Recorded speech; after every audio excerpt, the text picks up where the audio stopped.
구독자 여러분 안녕하세요. 무지건강 박쌤입니다. 건강한 한 주 보내셨나요? 어떤 음식들을 즐겨 드셨나요? 점점 이제 무더위가 심해져 가는 것 같습니다. 오늘도 무척 더운 날인데 어쨌든 간에 건강하게 하셔야 됩니다. 우리가 이제 너무 오래 삽니다. 생각하는 것보다 훨씬 더 오래 살 겁니다. 아마 그렇기 때문에 건강하셔야 됩니다.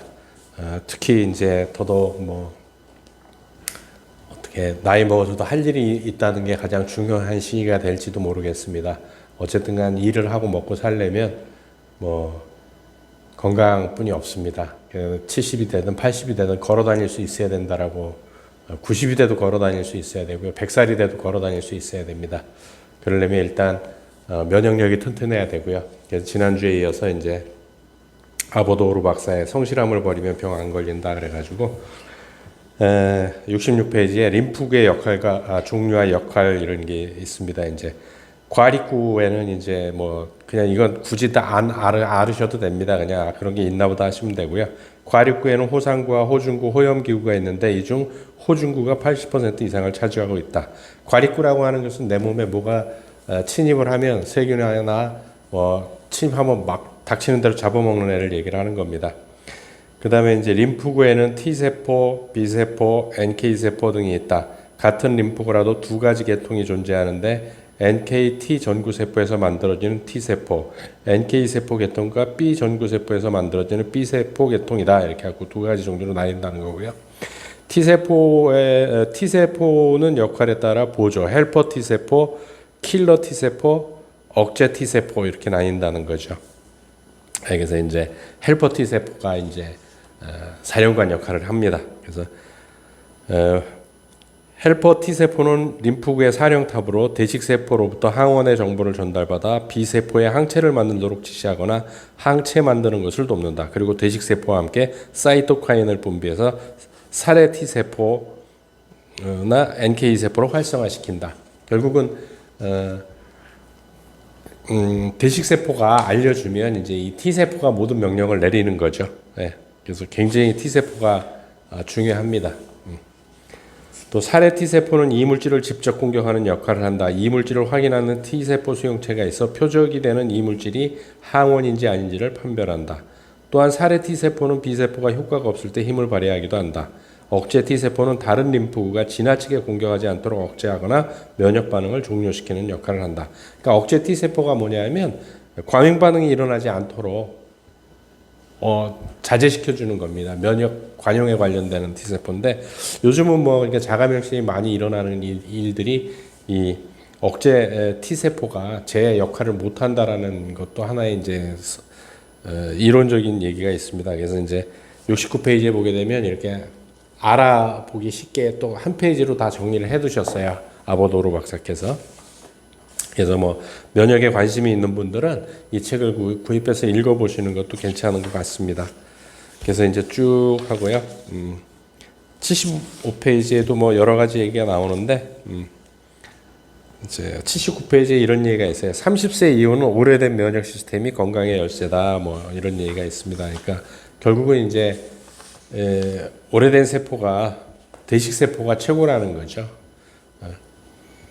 82페이지에 이제 이런 얘기가 있습니다. 인간의 몸이 얼마나 합리적으로 만들어져 있는지는 면역 시스템의 대응 방식만 봐도 알 수 있다.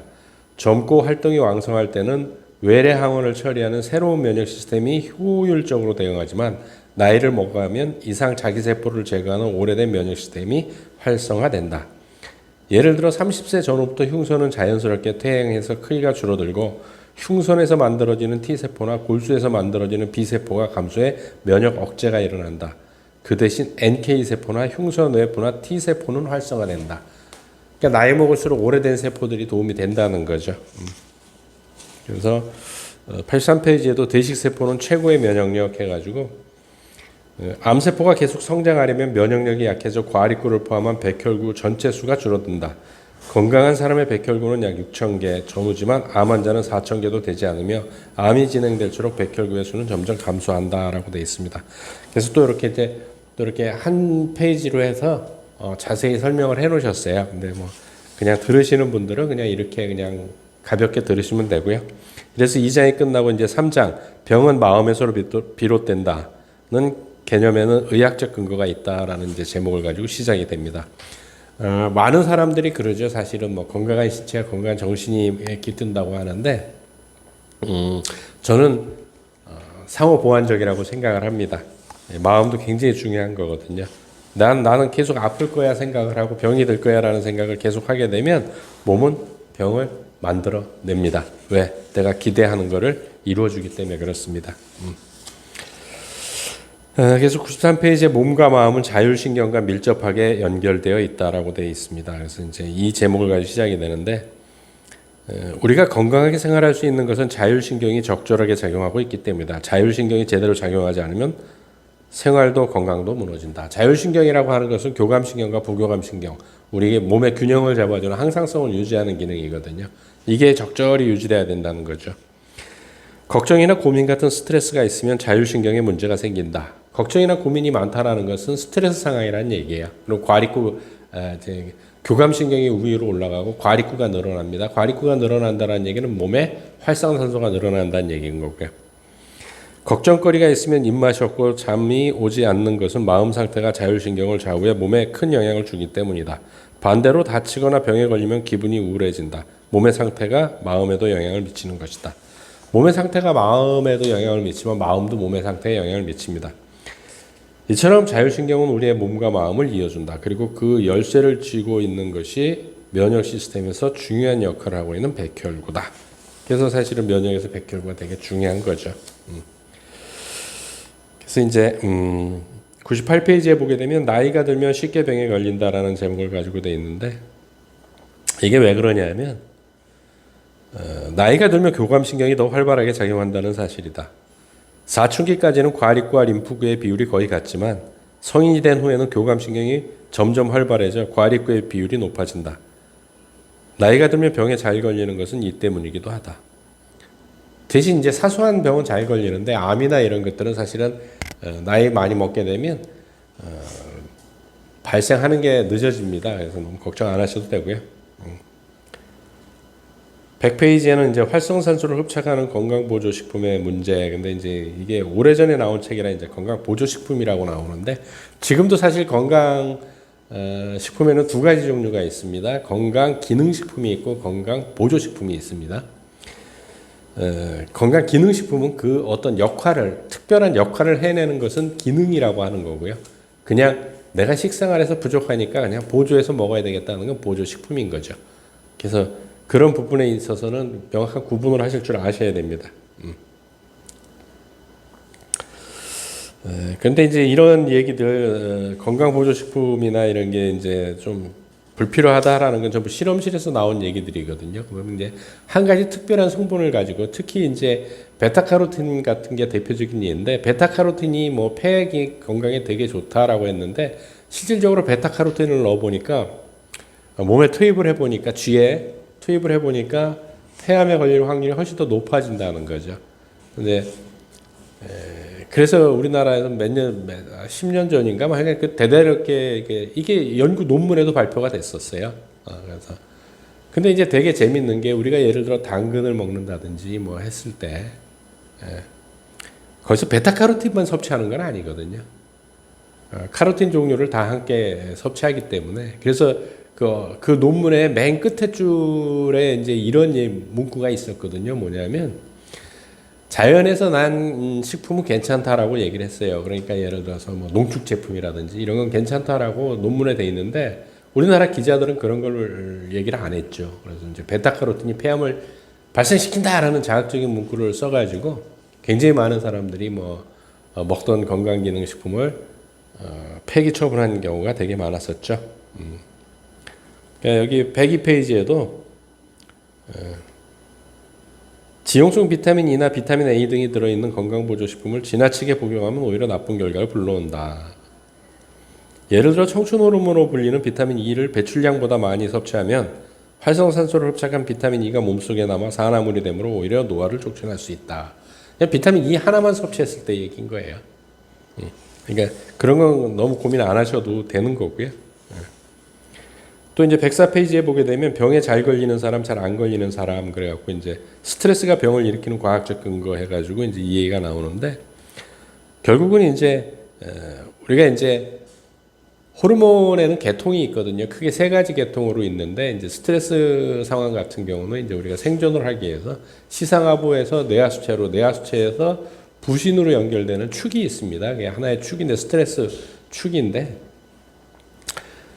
스트레스를 받게 되면은 이제 코르티솔이라는 게 계속 이제 부신에서 나오는 거거든요. 코르티솔이 어렵다면 그냥 이렇게 생각을 하시면 됩니다. 뭐냐면은 스테로이드제가 계속 나온다라고 보시면 돼요. 그러니까 결국은 그게 그 순간에는 좋을지 모르지만 결국은 우리 몸을 피폐하게 만들죠. 그래서 너무 스트레스를 많이 받는 사람들이 중병에 걸리는 겁니다. 또 106페이지에는 감정을 억누르는 사람은 병에 잘 걸린다 이렇게 돼 있어요. 그래서 병은 마음의 변화에 큰 영향을 받는다. 그리고 마음의 변화, 즉 감정은 호르몬과 관계가 있다. 시상하부와 뇌하수체가 스트레스 회로의 일부라는 사실에서 알 수 있듯이 이 두 기관은 감정과 밀접하게 연관되어 정신활동에 영향을 쉽게 받는다. 호르몬은 이성으로 조절되는 것이 아니라 감정의 지배를 받는다. 즉 희노애락이 호르몬을 분비하는 뇌의 시상하부나 뇌하수체에 직접 영향을 주어 호르몬의 분비를 촉진한다. 슬픔이나 불안, 분노 등의 감정이 호르몬을 좌우하는 것이다. 이러한 감정 중에서도 몸에 가장 나쁜 영향을 미치는 것은 분노다. 화를 잘 내는 사람은 교감신경이 작용해 항상 긴장 상태에 있으므로 흥분계 호르몬이 많이 분비된다. 이 때문에 고혈압, 고혈당이 일어나며 소화관의 작용이 나빠지고 심장이 손상된다. 건강이 나빠지는 것은 당연한 일이다. 분노뿐이 아니죠. 그 다음에 이제 여기서는 이제 가끔 가다가 현대의학은 이렇게 세계적으로 유명한 분들도 어떤 결과론적인 얘기를 하는데 최근에 논문을 보게 되면 우리가 이렇게 나오기 직전에 우리가 기쁘다 하는 엔돌핀이 나오기 직전에 스트레스다 하고 코티솔이 나오기 직전에 이게 뭐 0.00 몇 초 사이에 이 호르몬이 먼저 분비됩니다. 그래서 사실은 우리가 감정이 나빠져서 그런 호르몬이 혹은 즐거워서 호르몬이 나오는 것이 아니고 사실은 그 호르몬들이 나오기 때문에 우리가 감정으로 느끼기 전에 이미 호르몬이 그렇게 나오기 때문에 우리는 즐겁고 화가 나고 분노가 나고 하는 걸 느낀다는 겁니다. 호르몬 체계가 잘못되면 우리는 마음속으로는 기쁜데 화가 날 수도 있고요. 마음속으로는 기쁜데 눈물이 날 수도 있습니다. 물론 아주 기쁜 일이 생기면 눈물을 나지만 그런 의미가 아니고요. 호르몬이 잘못 분비되면 우리 감정과 관계없이 진행될 수 있다는 말씀을 드리는 거예요. 흥분이나 억압이 심하면 근육이 긴장해 어깨가 결린다. 어깨 결림이 오랫동안 계속되면 60세 이후에 파킨슨병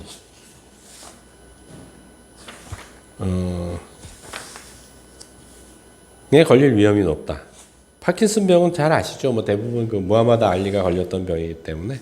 그래서 사실은 나이를 먹을수록 어떤 게 좋냐면 인간관계도 정리를 해 나가야 됩니다. 여러 사람을 두루두루 만날 것이 아니고요. 한두 사람으로 인간관계를 좁히면서 깊이 사귀는 것이 스트레스 덜 받고요. 우리 건강에 훨씬 더 이득이 많다라는 게 연구 결과들로 많이 나오고 있습니다. 또 이제 121페이지에 심각한 우울증에 걸리기 쉬운 성격 해가지고 신경이 예민한 사람은 작은 일에 쉽게 상처를 받는다. 그만큼 스트레스에 약한 편이다. 사실 스트레스라고 하기보다는 이게 억누르는 사람들이 또 이런 게 되게 많죠. 신경이 예민하다라고 하는 것은 뭐 신경계가 약해서 뭐 그럴 수도 있고 몸에 칼슘이나 마그네슘 뭐 이런 것들이 부족해서 생길 수도 있지만 소심한 겁니다. 어릴 때 어떤 인정을 못 받았다라든지 그렇기 때문에 항상 눈치를 좀 보는 게 있죠. 이런 사람들은 평소에 활력이 부족하고 우울한 기분을 자주 느낀다. 이 때문에 우울증에 걸리는 사람은 신경에 예민한 타입일 거라고 생각할지도 모르겠다.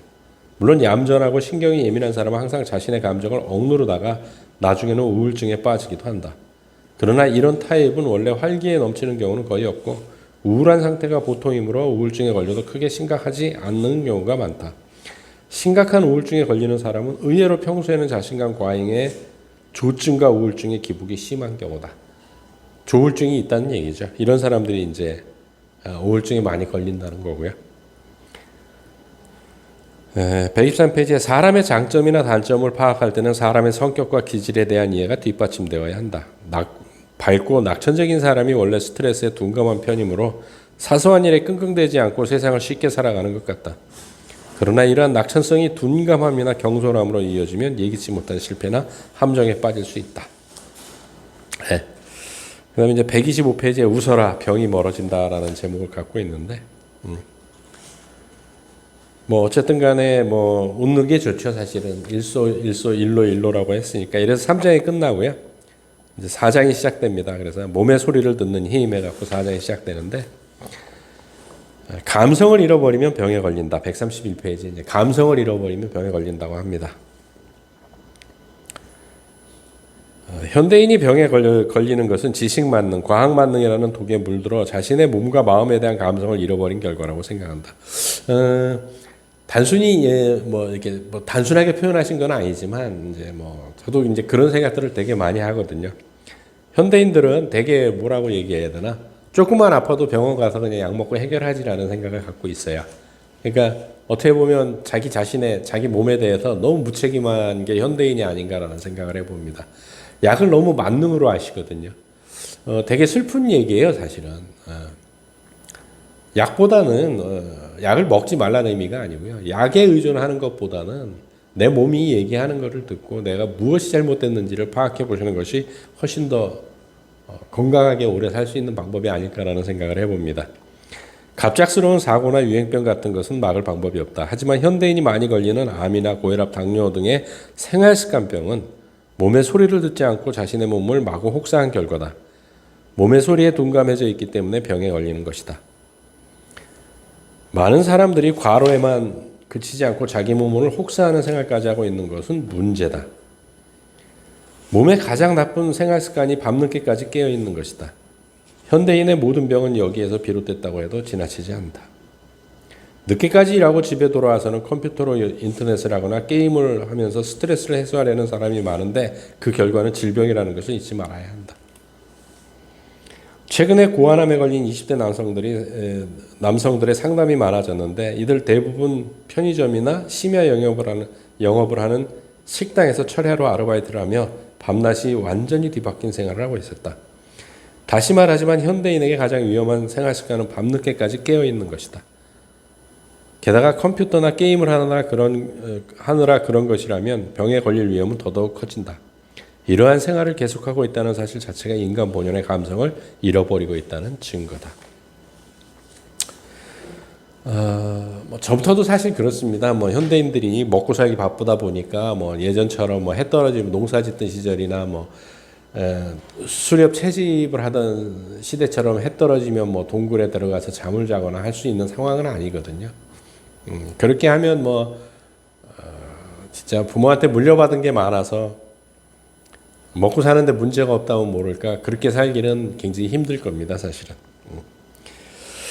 134페이지에 피부 트러블이나 변비는 몸의 비명이라는 제목을 가지고 또 되는데 부스럼이 생기는 것은 몸이 안 좋다는 증거다. 이것이 반복되면 고름이 생겨 자국이 그대로 남는다. 설사나 변비 증상 등 위장 상태가 나빠지기도 한다. 이처럼 우리 몸은 얼굴색이나 피부색, 설사나 변비 등으로 건강 상태를 알려준다. 하지만 안타깝게도 현대인들은 몸이 내는 소리에 너무나 둔감하다.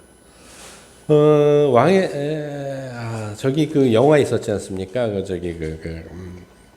거기서 매화틀이라는 게 있잖아요. 매화틀. 왕이 똥 누는 것 받아갖고 그 맛을 보지 않습니까? 맛이나 색깔, 또 그 모양 이런 거를 확인을 합니다. 이게 우리 건강의 바로 척도거든요. 자신의 몸 상태는 스스로 느낄 수 있다. 얼굴색이 나빠지고 설사나 변비가 계속되거나 피로가 풀리지 않는 등 평소와는 다른 특징이 나타나기 때문이다. 이런 상태가 지속될 때는 일찍 퇴근하고 주말에는 푹 쉬면서 몸을 돌보는 것이 좋다.